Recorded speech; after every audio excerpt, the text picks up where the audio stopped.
किसी ने क्या खूब कहा है, पानी में तस्वीर बना सकते हो तुम, कलम को शमशेर बना सकते हो तुम, कायर है जो तकदीर पे रोते हैं, जैसी चाहो वैसी तकदीर बना सकते हो तुम। तो नमस्कार दोस्तों, आज हम रीट 2022 से संबंधित ज्योग्राफी क्लासेज 6 से 10th तक एनसीईआरटी सुपरफास्ट रिवीजन के तहत पार्ट नंबर 1 लेके आए हैं। अगर आपको वीडियो अच्छा लगे तो लाइक शेयर सब्सक्राइब करें और बेल आइकन के ऑल नोटिफिकेशन पर क्लिक करें, जिससे आगे आने वाले वीडियो का नोटिफिकेशन प्राप्त हो जाए। और अगर आपको एनसीईआरटी 6 से 10th तक पीडीएफ चाहिए तो आप टेलीग्राम चैनल ज्वाइन कर सकते हो, जिसका लिंक डिस्क्रिप्शन में दे दिया जाएगा।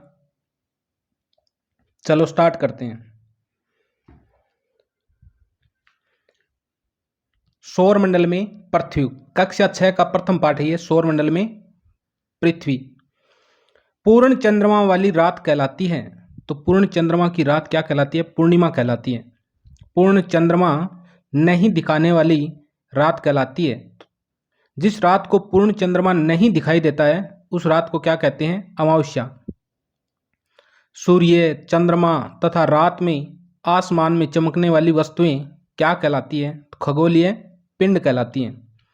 तारों की विभिन्न समूह द्वारा बनाई गई आकृतियां क्या कहलाती हैं? तो नक्षत्र मंडल कहलाती हैं। प्रमुख नक्षत्र मंडल कौन कौन से हैं? तो बिग बियर और सप्तऋषि मंडल ये प्रमुख नक्षत्र मंडल है। उत्तर दिशा का निर्धारण किस तारे द्वारा किया जाता है? तो उत्तर दिशा का निर्धारण ध्रुव तारे के द्वारा किया जाता है। ध्रुव तारे की स्थिति जानने के लिए हम किस नक्षत्र मंडल की सहायता लेते हैं? तो सप्तऋषि मंडल की सहायता लेते हैं। अगर ध्रुव तारे की स्थिति जाननी है तो हम नक्षत्र मंडल के सप्तऋषि मंडल की सहायता लेते हैं। वह खगोलीय पिंड जिनका अपना प्रकाश एवं ऊष्मा नहीं होती है कहलाते हैं ग्रह। क्या कहलाते हैं? ग्रह कहलाते हैं।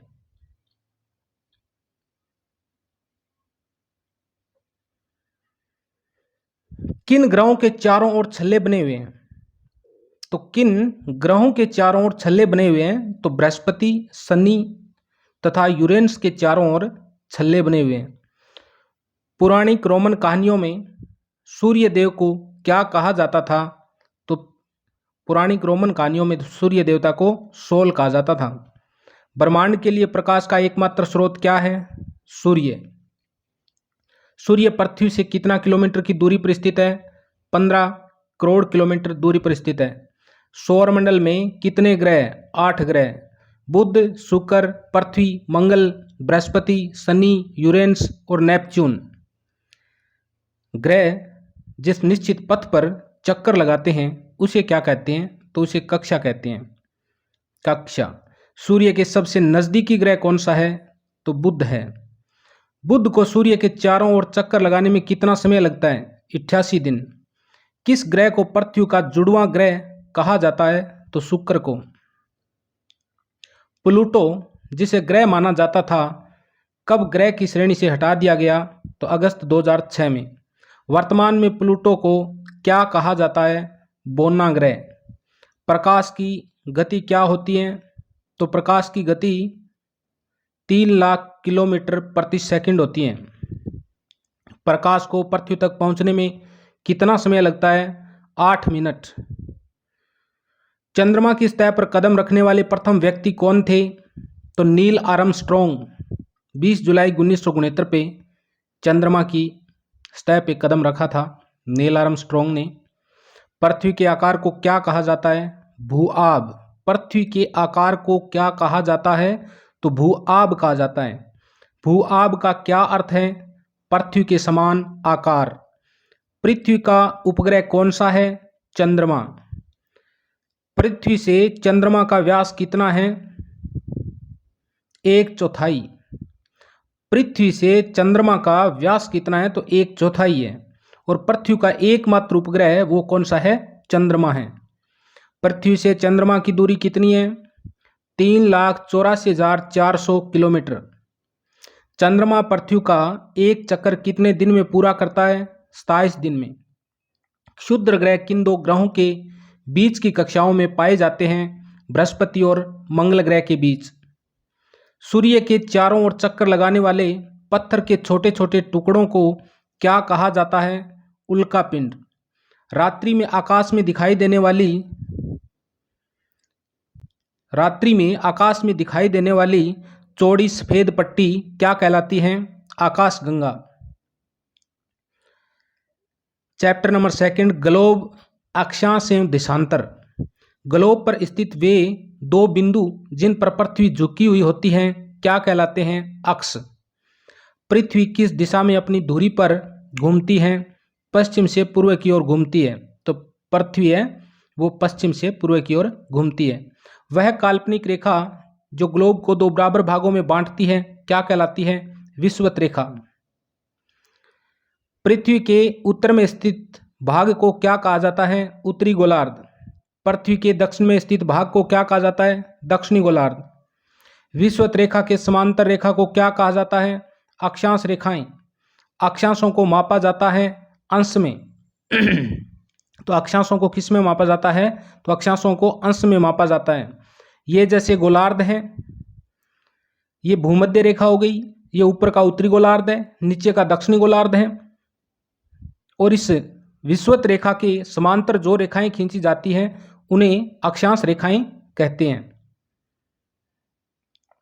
करक रेखा और मकर रेखा के बीच के सभी अक्षांश किस कटिबंध में आते हैं? तो उष्ण कटिबंध में आते हैं। उत्तरी गोलार्ध में करक रेखा एवं उत्तर ध्रुव वृत्त तथा दक्षिणी गोलार्ध में मकर रेखा व दक्षिणी ध्रुव वृत्त के बीच वाले क्षेत्र को क्या कहा जाता है? तो शीतोष्ण कटिबंध कहा जाता है।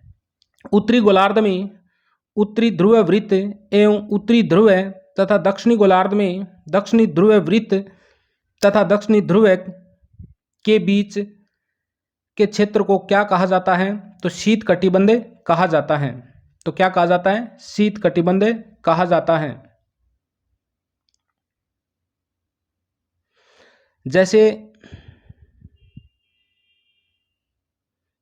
ये गोलार्ध है, ये विषुवत रेखा है 0 डिग्री, ये 23.5 डिग्री करक रेखा है उत्तरी गोलार्ध में, ये 23.5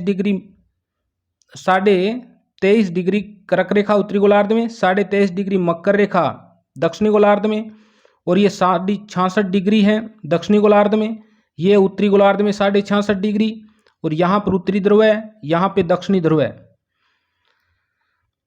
तो 23.5 डिग्री उत्तरी अक्षांश और 23.5 डिग्री दक्षिणी अक्षांशों के बीच में जो ये क्षेत्र है ये उष्ण कटिबंधीय क्षेत्र है। 23.5 से 66 तक दोनों गोलार्धों के अंदर जो ये क्षेत्र है ये शीतोष्ण कटिबंध है। 66 से 90 डिग्री तक उत्तरी और दक्षिणी गोलार्ध दोनों में जो ये बीच का क्षेत्र है ये शीत कटिबंध है। उत्तरी ध्रुव और दक्षिणी ध्रुव को जोड़ने वाली रेखा क्या कहलाती हैं? तो देशांतर रेखाएं कहलाती हैं। 0 डिग्री देशांतर रेखा को क्या कहा जाता है?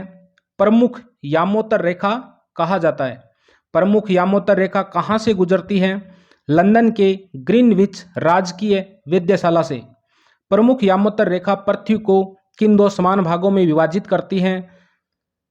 तो पूर्वी गोलार्ध एवं पश्चिमी गोलार्ध 2 भागों में विभाजित करती हैं। कुल देशांतर रेखाएं कितनी हैं? तो 360 हैं। और कुल अक्षांश रेखाएं कितनी हैं? तो 181 हैं। और ओनली फॉर ऐसे पूछे अक्षांश रेखाएं कितनी हैं? तो 179 हैं, क्योंकि उत्तर में और दक्षिण में 2 उत्तरी ध्रुव और दक्षिणी ध्रुव पर केवल बिंदु है, वहां पर रेखा नहीं है। जो स्थान ग्रीनविच रेखा के पूर्व में स्थित है उसके समय पर क्या प्रभाव पड़ेगा? ग्रीनविच रेखा से समय आगे होगा। जो स्थान ग्रीनविच रेखा और रेखा के पश्चिम में स्थित है उन पर समय का क्या प्रभाव पड़ेगा? तो ग्रीनविच रेखा और रेखा से पीछे रहेगा। जो स्थान ग्रीनविच रेखा पे है और उसके पश्चिम में है तो उस पर क्या प्रभाव पड़ेगा? तो उस पर ग्रीनविच रेखा और ग्रीनविच रेखा के पश्चिम में है उनका समय पीछे रहेगा। पृथ्वी 24 घंटे में कितने डिग्री घूमती है? तो 360 डिग्री घूमती है। पृथ्वी 1 घंटे में कितना डिग्री घूमती है? तो 15 डिग्री घूमती है। पृथ्वी 1 डिग्री कितने मिनट में घूमती है? तो 4 मिनट में घूमती है। भारत का मानक यामोत्तर क्या है? तो 82.5 डिग्री पूर्वी देशांतर है।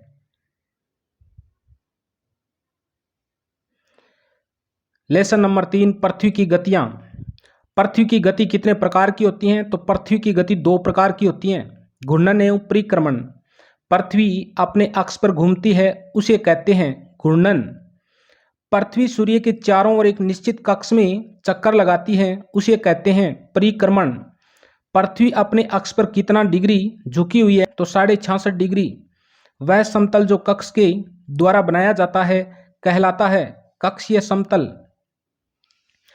पृथ्वी पर वह वृत्त जो दिन और रात को विभाजित करता है कहलाता है प्रदीप्त वृत्त।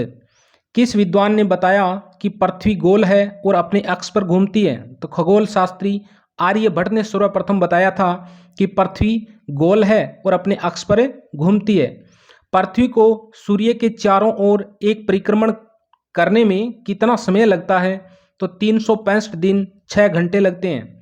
प्रत्येक 4 वर्ष के बाद 6 घंटों को मिलाकर एक दिन जोड़ दिया जाता है। इस वर्ष को क्या कहा जाता है? तो उस वर्ष को लीप वर्ष कहा जाता है। लीप वर्ष में फरवरी कितने दिन की होती है? तो लीप वर्ष में फरवरी 29 दिन की होती है। किस दिनांक को सबसे लंबा दिन और सबसे छोटी रात होती है? तो उत्तरी गोलार्ध में 21 जून को सबसे लंबा दिन और सबसे छोटी रात होती है, क्योंकि 21 जून को सूर्य कर्क रेखा पे लंबवत चमकता है। 21 जून को सबसे लंबा दिन और सबसे छोटी रात होती है। इस अवस्था को कहा जाता है उत्तर अयनांत। और 21 जून को उत्तर अयनांत भी हो जाता है, अर्थात सूर्य उत्तर की ओर बढ़ना बंद कर देता है। 21 जून के बाद वापस सूर्य दक्षिणी गोलार्ध की ओर बढ़ने लग जाता है, इसलिए 21 जून को उत्तर अयनांत भी कहते हैं। 21 जून को सूर्य की किरणें किस रेखा पर सीधी पड़ती हैं? तो कर्क रेखा पर सीधी पड़ती हैं। किस दिन सूर्य की किरणें मकर रेखा पर सीधी पड़ती हैं? तो 22 दिसंबर को सूर्य की किरणें मकर रेखा पे सीधी पड़ती हैं। इसलिए उत्तरी गोलार्ध में 22 दिसंबर को सबसे छोटा दिन और सबसे लंबी रात होती है। और ऋतु की बात करें तो 22 दिसंबर को उत्तरी गोलार्ध में शीत ऋतु और दक्षिणी गोलार्ध में ग्रीष्म ऋतु होती है। सूर्य की किरण विषुवत वृत्त पर कब सीधी पड़ती हैं? तो सूर्य की किरण विषुवत वृत्त पर यानी भूमध्य रेखा पर कब सीधी पड़ती हैं? तो 21 मार्च और 23 सितंबर को सीधी पड़ती हैं। किस दिन दिन और रात बराबर होते हैं? तो 21 मार्च और 23 सितंबर को दिन और रात बराबर होते हैं। किस दिन दिन और रात बराबर होते हैं? तो 21 मार्च और 23 सितंबर को। 23 सितंबर को उत्तरी गोलार्ध में कौन सी ऋतु होती है? तो 23 सितंबर को उत्तरी गोलार्ध में शरद ऋतु प्रारंभ हो जाती है। और 23 सितंबर को दक्षिणी गोलार्ध में कौन सी ऋतु होती है? वसंत ऋतु। मानचित्र चैप्टर नंबर 4 है, मानचित्र कक्षा 6 का। तो दोस्तों अगर वीडियो बढ़िया लग रहा है तो प्लीज़ लाइक शेयर सब्सक्राइब करें, अपने दोस्तों को शेयर करें, बताएं कि सुपरफास्ट रिवीजन की क्लास चल रही है। और इसकी PDF प्राप्त करने के लिए आप टेलीग्राम ज्वाइन कर सकते हैं और टेलीग्राम लिंक डिस्क्रिप्शन में दिया हुआ है। चलो स्टार्ट करते हैं। भौतिक मानचित्र होते हैं पृथ्वी की आकृतियों से संबंधित मानचित्र भौतिक मानचित्र कहलाते हैं।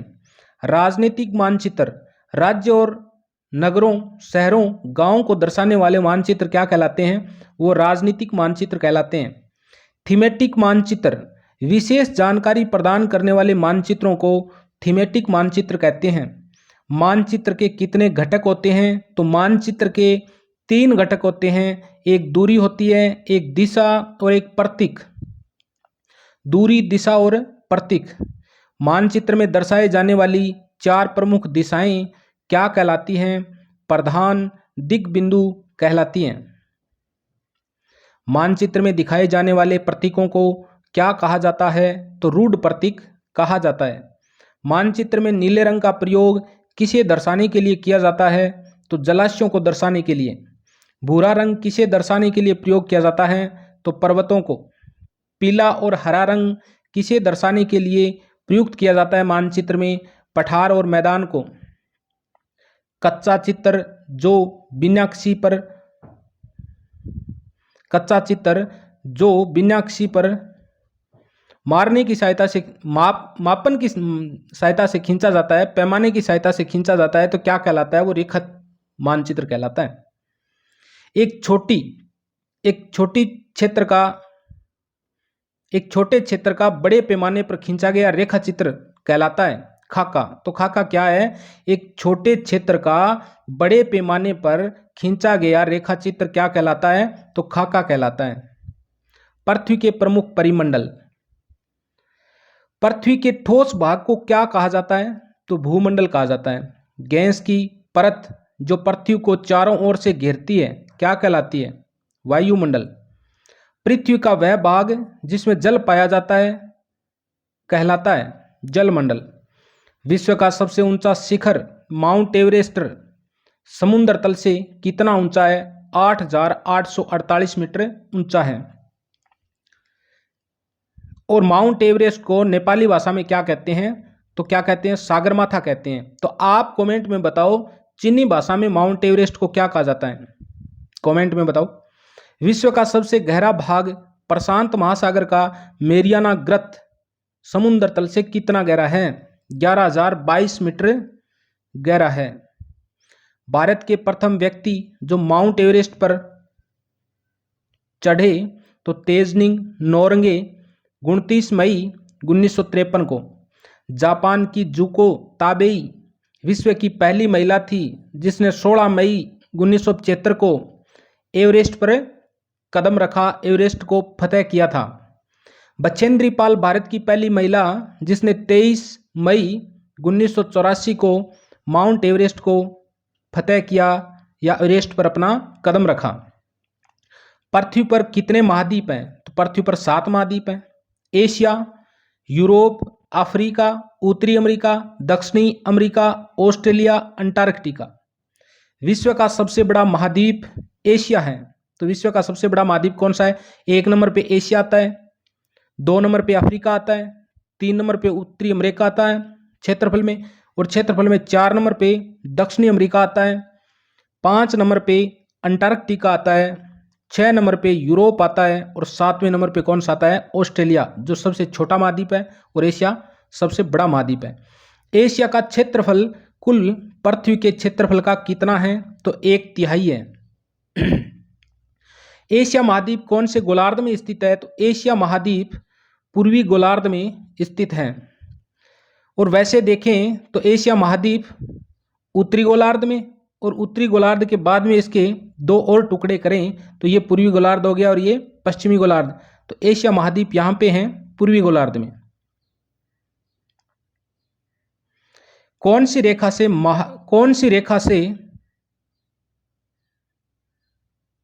सी रेखा महाद्वीप से गुजरती है? यानी एशिया महाद्वीप से कौन सी रेखा गुजरती है? तो कर्क रेखा गुजरती है। यूरोप और एशिया के सूत्र भाग को क्या कहा जाता है? तो यूरेशिया, यानी सम्मिलित भाग को। यूरोप और एशिया के सूत्र भाग को क्या कहा जाता है? तो यूरेशिया। एशिया के बाद दूसरा सबसे बड़ा महाद्वीप कौन सा है? अफ्रीका। अफ्रीका के मध्य भाग से कौन सी रेखा गुजरती है? विषुवत रेखा, भूमध्य रेखा गुजरती है। अफ्रीका कौन से गोलार्ध में स्थित है? तो अफ्रीका उत्तरी गोलार्ध में स्थित है, दक्षिणी गोलार्ध में स्थित है, दोनों गोलार्धों में स्थित है। क्यों? क्योंकि विषुवत रेखा अफ्रीका महाद्वीप के मध्य से गुजरती है, इसलिए इसका आधा भाग उत्तरी गोलार्ध में, आधा भाग दक्षिणी गोलार्ध में है। और वैसे ये उत्तरी गोलार्ध में माना जाता है। वह कौन सा महाद्वीप है जिससे कर्क, मकर और विषुवत रेखा तीनों एक साथ गुजरती हैं? तो अफ्रीका महाद्वीप एक ऐसा महाद्वीप है, अफ्रीका महाद्वीप एक ऐसा महाद्वीप है जिससे उत्तर में कर्क रेखा, मध्य में विषुवत रेखा और दक्षिण में मकर रेखा, तीनों रेखाएं अफ्रीका महाद्वीप के बीच से गुजरती हैं। विश्व का सबसे बड़ा गर्म रेगिस्तान कौन सा है? सहारा का रेगिस्तान है, जो अफ्रीका महाद्वीप के उत्तर में यहां पर स्थित है। नील नदी किस महाद्वीप में स्थित है? तो नील नदी अफ्रीका महाद्वीप में स्थित है, जो विक्टोरिया झील से निकलती है। केन्या, जो विक्टोरिया झील से निकलती है, नील नदी विक्टोरिया झील से निकलती है अफ्रीका महाद्वीप में, और विक्टोरिया झील युगांडा, तंजानिया और केन्या की सीमा पर स्थित है। विक्टोरिया झील से निकलकर नील नदी उत्तर की ओर बहती है। उत्तर की ओर बहकर सूडान और मिस्र में बहकर भूमध्य सागर में गिरती है। विश्व का तीसरा सबसे बड़ा महाद्वीप कौन सा है? तो उत्तरी अमेरिका है। उत्तरी अमेरिका और दक्षिणी अमेरिका के बीच कौन सी संधि है? तो पनामा स्थल संधि है। विश्व का सबसे छोटा महाद्वीप कौन सा है? तो वो ऑस्ट्रेलिया है। कौन सा महाद्वीप है जो चारों ओर से महासागरों से घिरा है? तो ऑस्ट्रेलिया महाद्वीप चारों ओर से सागरों से घिरा हुआ है। क्यों? क्योंकि ये एक द्वीपीय महाद्वीप है, इसलिए। अंटार्कटिका पर स्थित भारत के 2 शोध संस्थानों के नाम बताइए। एक का नाम तो मैत्री है, एक का नाम दक्षिणी गंगोत्री है। एक का और बता दूं, एक है भारती के नाम से भी था, शायद वर्तमान में वो बंद हो गए हैं। विश्व में कितने महासागर है? तो विश्व में 5 महासागर हैं। सभी महासागरों को क्रम से बताइए। सबसे बड़ा महासागर प्रशांत महासागर है, जिसकी आकृति की बात करें तो अंग्रेजी के आकार का है। अटलांटिक महासागर दूसरा सबसे बड़ा प्रशांत महासागर, जिसकी आकृति ओ के आकार है अंग्रेजी के। उसके बाद अटलांटिक महासागर, जिसकी आकृति अंग्रेजी के एस के आकार की है। उसके बाद में हिंद महासागर, जिसकी आकृति अंग्रेजी के एम के आकार की है। और फिर दक्षिणी महासागर, और फिर आर्कटिक महासागर। आर्कटिक उत्तरी ध्रुव के चारों ओर फैला हुआ है, और दक्षिणी महासागर, ये दक्षिणी महासागर अंटार्कटिका महासागर को ही कहा गया है, जो दक्षिणी ध्रुव के चारों ओर फैला हुआ है। कौन सा महासागर है जिसका नाम किसी देश पर रखा गया है? तो हिंद महासागर एक ऐसा महासागर है जिसका नाम किसी देश के नाम पर रखा गया है। हिंद देश के नाम पर इसका नाम हिंद महासागर पड़ा है। वायुमंडल को कितनी परतों में विभाजित किया जा सकता है? तो 5 परतों में विभाजित किया जा सकता है। क्षोभ मंडल, समताप मंडल, मध्य मंडल, आयन मंडल और बहिर्मंडल। तो 5 मंडलों में वायुमंडल को विभक्त कर सकते हैं।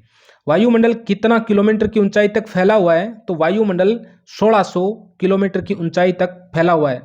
वायुमंडल की 2 प्रधान गैस कौन सी हैं? तो वायुमंडल की 2 प्रधान गैसों की बात करें तो ऑक्सीजन और नाइट्रोजन है। वायुमंडल में 21% ऑक्सीजन और 78% नाइट्रोजन विद्यमान है।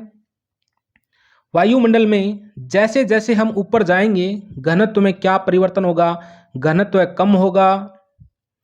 कौन सी पर्वत श्रृंखला एशिया एवं यूरोप को अलग करती हैं? तो ये यूराल पर्वत श्रेणी है, जो एशिया महाद्वीप को यूरोप महाद्वीप से अलग करती हैं। अगर इसके अलावा भी पूछें तो काकेश पर्वत, कैस्पियन सागर, ये भी यूरोप महाद्वीप को एशिया महाद्वीप से अलग करते हैं। चैप्टर आगे, पृथ्वी के प्रमुख स्थल। तो दोस्तों, अगर क्लास आपको बढ़िया लग रही है तो लाइक, शेयर, सब्सक्राइब करना चलो कर दो, लाइक करो। आगे देखो, 600 मीटर से अधिक ऊंचाई वाले भाग क्या कहलाते हैं? यानी समुद्र तल से 600 मीटर से अधिक ऊंचाई वाले भाग क्या कहलाते हैं? तो वो पर्वत कहलाते हैं। सतल रूप का निर्माण किन 2 प्रक्रियाओं से होता है? एक तो आंतरिक प्रक्रिया से होता है और एक बाह्य प्रक्रिया से होता है। पृथ्वी किस तरह टूटकर गिर जाने को कहा जाता है? पृथ्वी किस तरह टूटकर गिर जाने को कहा जाता है? अपरदन को। अपरदन की प्रक्रिया के कारण पृथ्वी की सतह पर क्या प्रभाव पड़ता है? घिसकर नीचे हो जाती है। एनसीईआरटी का आंकड़ा है भाई। पृथ्वी के स्थल रूप की पुनः निर्माण की प्रक्रिया को क्या कहते हैं? निक्षेपण। तो निक्षेपण क्या है? पृथ्वी के स्थल रूप की पुनः निर्माण की प्रक्रिया को निक्षेपण कहा जाता है। एशिया, यूरोप तथा दक्षिणी अमेरिका की प्रमुख पर्वत श्रृंखला कौन सी है? एशिया, यूरोप, दक्षिणी अमेरिका की प्रमुख पर्वत श्रृंखला कौन सी है? बात करें एशिया की, तो एशिया की सबसे प्रमुख पर्वत श्रृंखला है हिमालय पर्वत श्रृंखला, जिसकी लंबाई उत्तर पश्चिम से पूर्व की ओर 2400 किलोमीटर है। उसके बाद में यूरोप की प्रमुख पर्वत श्रृंखला की बात करें तो आल्प्स पर्वत श्रेणी है।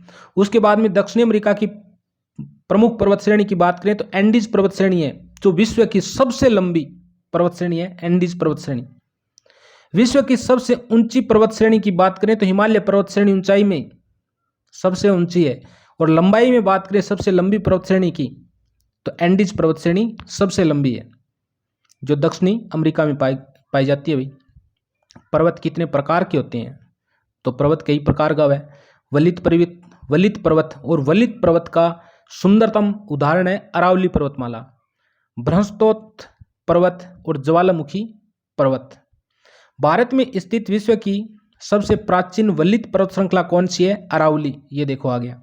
अफ्रीका और जापान में स्थित ज्वालामुखी पर्वत कौन से हैं? अफ्रीका और जापान में, तो अफ्रीका में तो माउंट किल्लीमंजारो ये अफ्रीका का ज्वालामुखी से निर्मित पर्वत है। यहाँ पर ज्वालामुखी से निर्मित पर्वत है ये। वर्तमान में ये शांत है फिलहाल। और इसके अलावा जापान का ज्वालामुखी पर्वत कौन सा है? फ्यूजियामा। वेरी वेरी इंपॉर्टेंट है ये दोनों। फ्यूजियामा फर्स्ट ये रीट और सेकंड ग्रेड दोनों के लिए एनसीईआरटी बहुत बेस्ट रहने वाली है। पर्वतों के प्रचलित खेल कौन से हैं? अब पर्वतों के प्रचलित खेल कौन से हैं? एक तो पैराग्लाइडिंग होता है, एक हैंग ग्लाइडिंग होता है। हैंग माने लटकना होता है ना, ये तो शब्दावली है। हैंग ग्लाइडिंग, रिवर राफ्टिंग और स्कीइंग ये पर्वत के प्रचलित खेल होंगे नाम है भाई। भारत में स्थित पुराना पठार कौन सा है? तो भारत में सारों पुराना पठार है, दक्कन को पठार है। विश्व का सबसे ऊंचा पठार कौन सा है? तो तिब्बत का पठार सबसे ऊंचा है। तिब्बत के पठार की ऊंचाई समुद्र तल से कितनी है? तो 4000 से 6000 मीटर है। अफ्रीका का पठार किस लिए प्रसिद्ध है? सोने और हीरे के खनन के लिए प्रसिद्ध है। तो अफ्रीका का पठार है वो सोने और हीरे के खनन के लिए प्रसिद्ध है। भारत के छोटा नागपुर के पठार से कौन कौन से खनिज निकाले जाते हैं, कौन कौन से खनिज पाए जाते हैं भारत के छोटे नागपुर पठार में? लोहा, कोयला और मैंगनीज। तो भारत का जो छोटा नागपुर का पठार है वहां पर मुख्य रूप से लोहा, कोयला और मैंगनीज, और इन तीनों में मुख्य रूप से क्या पाया जाता है?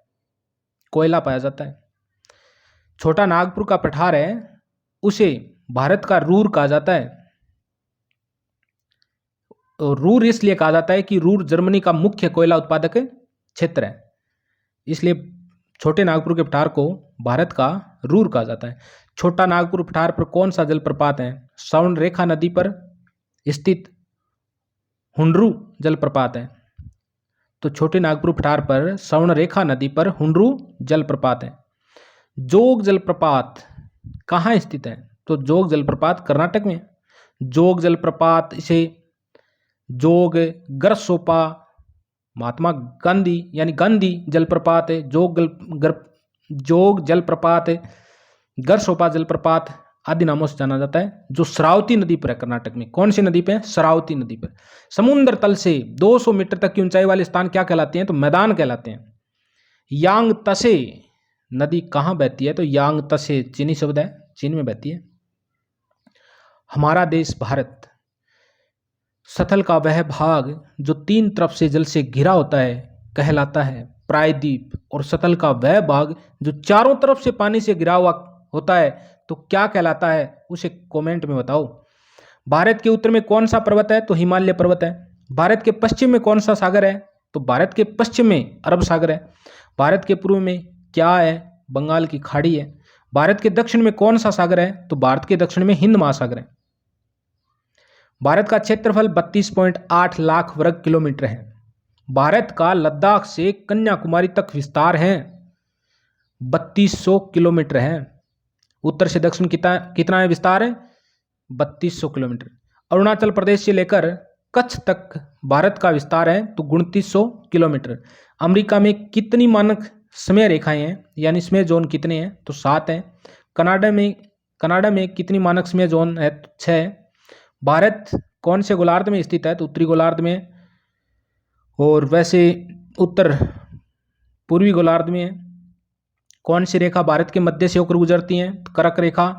कर्क रेखा भारत के कितने राज्यों से होकर गुजरती है तो कमेंट में बताएं। भारत का अक्षांशीय विस्तार कितना है 8 डिग्री 4 मिनट से 37 डिग्री 6 मिनट उत्तरी अक्षांश। भारत का देशांतरीय विस्तार कितना है तो 68 डिग्री 7 मिनट पूर्व से 97 डिग्री 25 मिनट पूर्वी देशांतर। तो भारत का अक्षांशीय विस्तार है 8 डिग्री 4 मिनट से 37 डिग्री 6 मिनट उत्तरी अक्षांश, और देशांतरीय विस्तार है 68 डिग्री 7 मिनट से 97 डिग्री 25 मिनट पूर्वी देशांतर। भारत की मानक यामोत्तर रेखा कौन सी है तो 82.5 डिग्री पूर्वी देशांतर है। हिमालय को कितने भागों में बांटा जा सकता है तो हिमालय को 3 भागों में बांटा जा सकता है। वृहद हिमालय जिसे ट्रांस हिमालय भी कहते हैं, और मध्य हिमालय और शिवालिक हिमालय। गंगा और ब्रह्मपुत्र नदी विश्व का सबसे बड़ा डेल्टा का निर्माण करती है, वह है सुंदरबन का डेल्टा है। और सुंदरबन के डेल्टे की आकृति पूछे तो वो त्रिभुजाकार है। प्रवाल छोटे समुद्री जंतु के कंकाल क्या कहलाते हैं तो पोलिप कहलाते हैं। क्या कहलाते हैं पोलिप। पूर्व की ओर बहने वाली मुख्य नदियां कौन सी हैं तो पूर्व की ओर बहने वाली मुख्य नदियां महानदी, गोदावरी, कृष्णा, कावेरी। पाक जलसंधि किन 2 देशों के मध्य है तो पाक जलसंधि भारत और श्रीलंका के मध्य है। भारत जलवायु, वनस्पति एवं वन्य प्राणी। भारत के प्रमुख मौसम कौन कौन से हैं। भारत में मौसम की बात करें तो दिसंबर से फरवरी तक ठंडा मौसम यानी सर्दी होती है। मार्च से मई तक गर्म मौसम यानी गर्मी होती है। जून से सितंबर तक दक्षिणी पश्चिमी मानसून का मौसम यानी वर्षा ऋतु होती है जो वर्तमान में चल रही है। अक्टूबर और नवंबर में मानसून के लौटने का मौसम यानी शरद ऋतु। विश्व में सबसे अधिक बारिश कहां पर होती है तो भारत के मेघालय में स्थित मोनसीराम में होती है। तो विश्व में सबसे अधिक बारिश कहां पर होती है तो भारत के मोनसीराम में होती है। तो आपसे एक क्वेश्चन पूछा था कि भारत कर्क रेखा भारत के कितने राज्यों से होकर गुजरती है तो वो 8 राज्यों से होकर गुजरती हैं। तो वो राज्य कौन कौन से हैं। एक तो है गुजरात, उसके बाद में राजस्थान, उसके बाद में मध्य प्रदेश, उसके बाद में छत्तीसगढ़ के बाद में बात करें तो झारखंड, उसके बाद में पश्चिमी बंगाल, उसके बाद में आता है नंबर त्रिपुरा का, और त्रिपुरा के बाद में मिजोरम। इन 8 राज्यों से होकर कर्क रेखा गुजरती है। और इसी के साथ चैप्टर भी पूरा होता है। अगर आपको वीडियो अच्छा लगा है तो प्लीज़ लाइक, शेयर, सब्सक्राइब करें, और अपने दोस्तों को भी बताएं कि एनसीईआरटी से संबंधित एक सुपरफास्ट रिवीजन क्लास चल रही है जिसे आप ज्वाइन कर सकते हैं। और इससे पहले भी 5 पार्ट कक्षा 6 से 8 तक बने हैं, वो कक्षा 9 और 10th की भी डालने बाकी है, तो उनको भी आप देख सकते हैं प्ले लिस्ट में जाकर। एनसीईआरटी से संबंधित है वो। एनसीईआरटी रीड के लिए बहुत ही सफिशिएंट रहने वाली है, तो ज़रूर देखें, रिवीजन करें। ओके।